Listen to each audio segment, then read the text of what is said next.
Leaked footage shows General McChrystal claiming the United States was behind the Nord Stream pipeline bombing.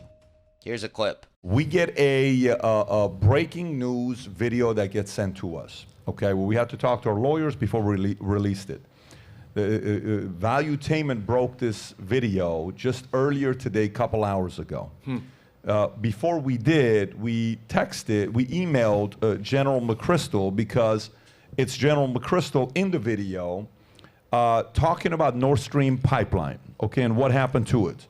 Nord Stream pipeline, a lot of people are saying, well, it was, Ukraine did it. No, it was Russians did it, Putin did it. No, who did it?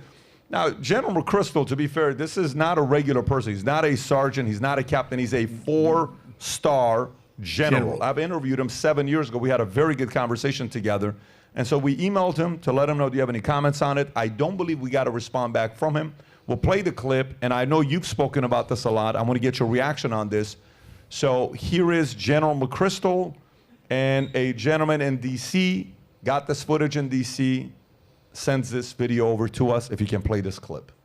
There's no obvious better solution in Russia. I think Putin ought to go, but there's nobody that I'm aware of standing on the wings. It seems like there's a lot more radical people standing on the wings too, which is concerning. Like, remember the whole Nord Stream thing? Like in the beginning of that, I was like, "Oh yeah, Russia did it," but I don't know. What do you think did that? My son is the leader of the energy team at DIA. He didn't think that the Russians did it. Defense intelligence. So he like didn't CIA, think that the DIA, except for Ukrainians defense. officially did it either. I mean, there are people who benefited from it, and that was people who produced natural gas around the world. Listen. So if you really want to get conspiracies, Some corporate. the United States made more money off that deal than anybody else. Benefits, right? But yeah, but that's, because we were huge beneficiaries, and we changed our policy. We started providing liquid natural gas, overseas, and, there's no... I don't know if you guys realize what he just said right there. So a four-star general. My interpretation, I want to get yours, Dave. Interpretation, America was behind, possibly, Nord Stream pipeline, coming from a four-star general who worked under Obama, by the way, just so everybody knows. So I'm going to give it up to you if you want to give a little bit of context behind the story. Yeah, well, if people don't know, General McChrystal was in charge of the war in Afghanistan under Barack Obama, and he was the head guy, like before Petraeus took it over. This was his war, or after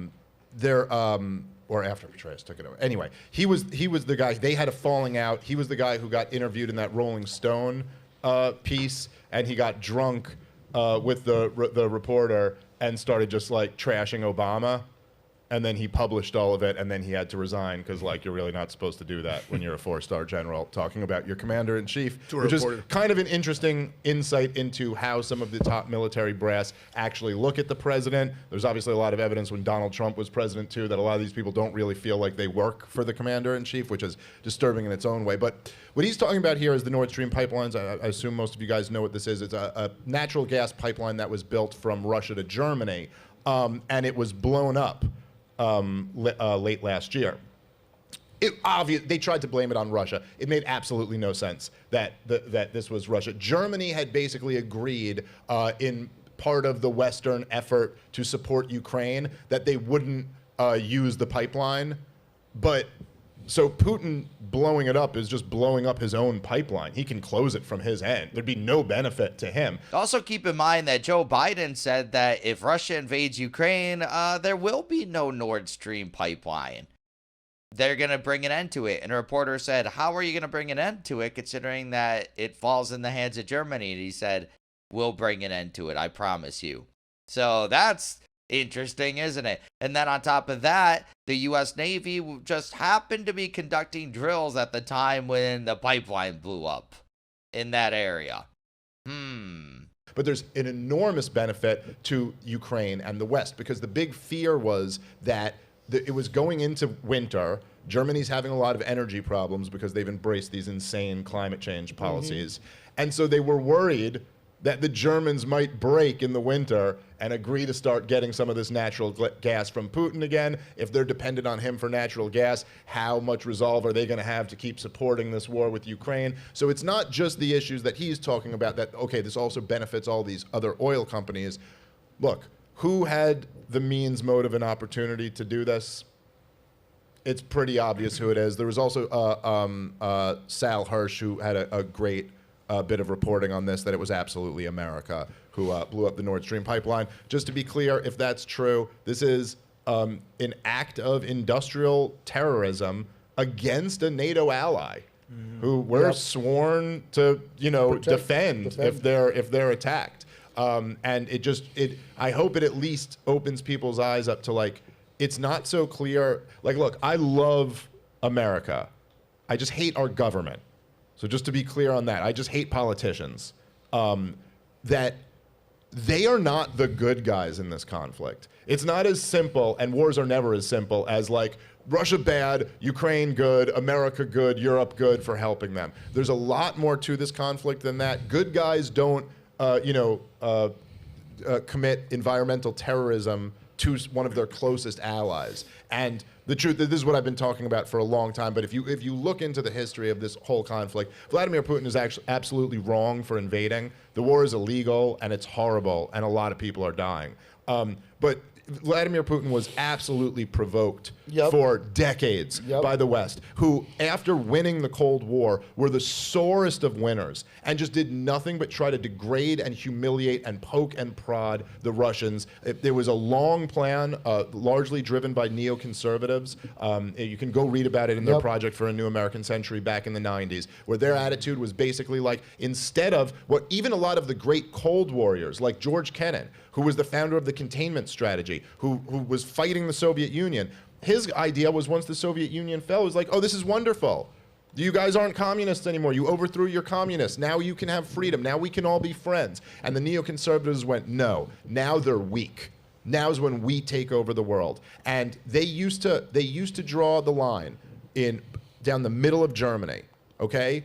And West Germany was with the West, and East Germany was with the Soviet bloc. And that was how Europe was split.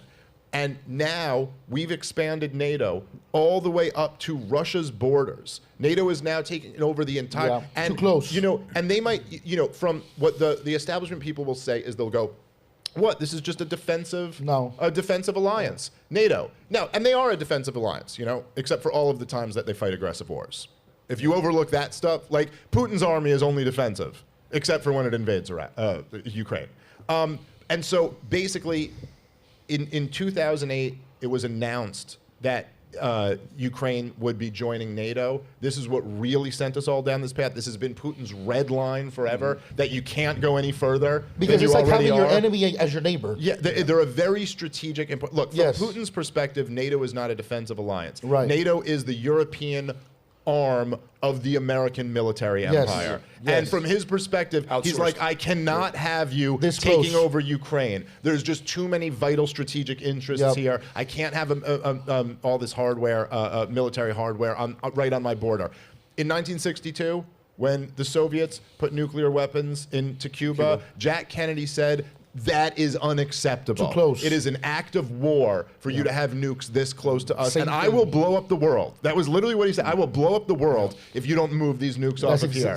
And then they got on the phone behind closed doors and they negotiated. And the Soviets pulled their nukes back, and we pulled some nukes back in Europe. And we saved the world. And the fact that we haven't been, from day one of this conflict, saying, okay, let's negotiate what the deal is here. Okay, how about we pull our NATO hardware back a little bit, and Putin, you pull your military back a little bit. And instead, the Biden administration's policy has been, we will fund this war till the end of time. That's so true. It's insane. Biden just wants war so badly for whatever reason. He won't negotiate with Russia at all, but he likes China. He'll go in for China, won't he? But it is really interesting. Remember that whole Burisma scandal in Ukraine? Maybe that does have something to do with it. Biden has ties with people in Ukraine, so maybe he's like, they don't want Russia invading them. They want to stay in power. So, yeah. And then also, if Russia took over Ukraine, who knows? Maybe they'll find some evidence of Biden's corruption. again, he has a lot of ties there. Very interesting thought. Like, why? Why is that in America's interest? It's not. Luhansk must be ruled by Kiev, not Moscow. By the way, the biggest How many of you really passionately care about that? Or Mike Pence is not of his concern. Listen, man, as far as I'm concerned, and Ron DeSantis was a heroic governor during COVID, and he took on the world, and he did a very good job for you guys, but he's just nowhere near good enough on this issue. He's just waffling on it whenever he's talked about, oh, the problem is the mission is ill-defined. The problem is that we're involved at all. Trump has been phenomenal when he's talking about this issue. Vivek Ramaswamy has been phenomenal, and RFK has just been unbelievable on this issue. It's a proxy war of choice on the border of the country with the largest nuclear stockpile in the history of the world. I couldn't think of a more insane, reckless policy for zero strategic advantage. And all it's doing is continuing the dying. Yeah, exactly. The amount of death that's happened in this war is just insane. And it's crazy because America just keeps giving Ukraine more and more weapons. And like, what advantage is it really giving them? Maybe it's giving them some, but now the United States is out of weapons. Yeah, Mike Pence is like, oh, they're not giving them enough stuff. It's like, we don't even have them. Apparently, to replenish these, it's going to take years. I don't know why it takes so long, but supposedly that's the case. And they're not even getting training until next year for this stuff. Yeah, it's really interesting. They need to negotiate. Like, you know, Zelensky's like, no, we can't. If we do a ceasefire, it's just going to help Russia because they're going to be occupying their territory and they're going to build up. I get that. But man, yeah, if Trump got in there, I think it would be resolved really quick. I think Biden might even be able to resolve it, to be honest. He just does not want to. He just wants this war to continue and continue. Like, again, for whatever reason, you know, maybe his ties to Ukraine have something to do with it. I don't know. But it's extremely weird. You'd think you'd want him to come to the table, let's negotiate a deal, and end the war. Yeah, very interesting. The release of this video, though, just, I mean, what does it tell us? It's just more confirmation of what we already know, right?